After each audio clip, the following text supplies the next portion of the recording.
పురపాల మండల కేంద్రంలో ప్రజాపాలన ప్రగతి ప్రణాళిక కార్యక్రమంలో పాల్గొన్న జిల్లా కలెక్టర్ తేజస్ నందలాల్ పవర్, జిల్లా ఎస్పీ నరసింహ, మండల స్థాయి అధికారులు. సమావేశం జరుగుతుండగా జిల్లా కలెక్టర్ తేజస్ నందలాల్ పవర్ ఎదుట ఆత్మహత్య యత్నానికి పాల్పడిన మహిళ, మండలంలోని తాడువాయి గ్రామాన్ని ఇందిరమ్మ ఇళ్ల పైలట్ ప్రాజెక్టుగా కేటాయించిన అధికారులు.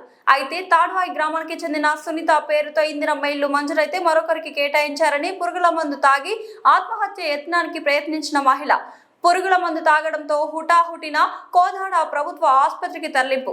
కాంగ్రెస్ నాయకులు రాజకీయ అండదండలతో సంక్షేమ పథకాలు అందకుండా చేస్తున్నారని ఆవేదన.